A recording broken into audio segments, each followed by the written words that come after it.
In 1842, Kamehameha III signed a treaty of friendship, commerce, and navigation with the United States. The treaty promised perpetual peace and friendship between the two countries. Kamehameha IV allowed America's Navy to have the use of the Pearl River Lagoon in exchange for tariff-free access to the American sugar market. This would later become known as reciprocity. King Kalakaua opposed ceding Pearl Harbor, but agreed to not lease ports to any power other than America during the life of the treaty. Reciprocity was a substitute for annexation. In 1875 the Reciprocity Treaty was approved by both Hawaii and America. The sugar barons smuggled 900 new rifles to Honolulu from San Francisco, and channeled them to the white militia.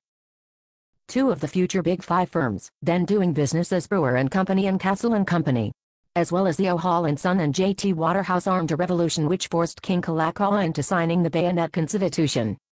It was unlawful for the king to adopt a new constitution without the approval of the legislature. The Bayonet Constitution was illegal and unlawful. A new legislature was forced upon the kingdom. New laws were made which excluded native Hawaiians from power. The new constitution required a property qualification in order to vote. It demanded total control, forcing King Kalakaua to sign all documents and do all acts required under this Bayonet Constitution. The Bayonet Cabinet gave the United States Navy the right to build and maintain a coaling station at Pearl Harbor. The alliance between the Bayonet Cabinet and the United States Navy was further developed and reinforced.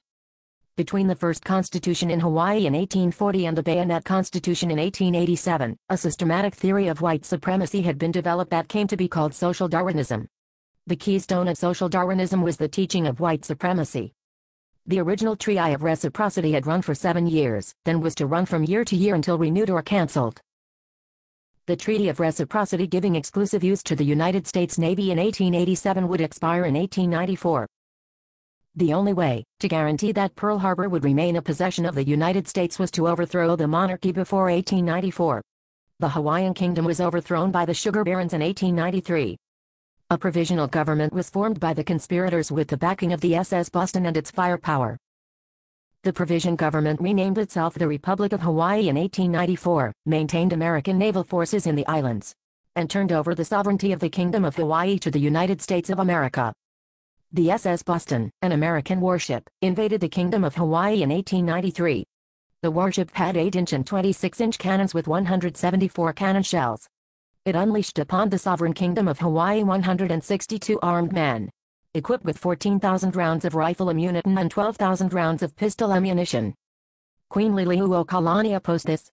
In 1897 she visited Washington, D.C. in an effort to get her kingdom back from the United States and presented a petition with 38,000 signatures of native Hawaiians who opposed annexation to the United States.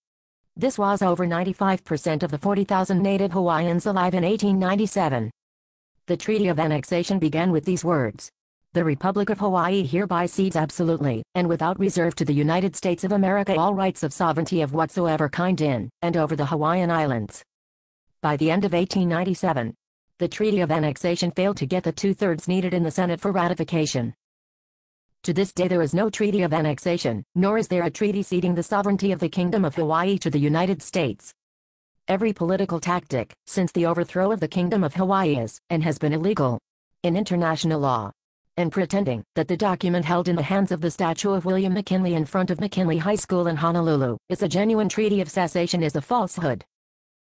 The document in his hands is only a resolution of annexation, a domestic law with power only within the borders of the United States, a municipal law with no power over an independent sovereign country among nations. There is number 50th state of the Union called Hawaii. There was no territory of the United States called Hawaii. There never was. There is only the nation of the Kingdom of Hawaii, which is between monarchs, a state called interregnum. And its sovereignty still is intact. No court of the United States, including the Supreme Court, has standing with Hawaii. Nor can the fate of native Hawaiians be determined by the federal government. That should make all of you Tea Party people happy.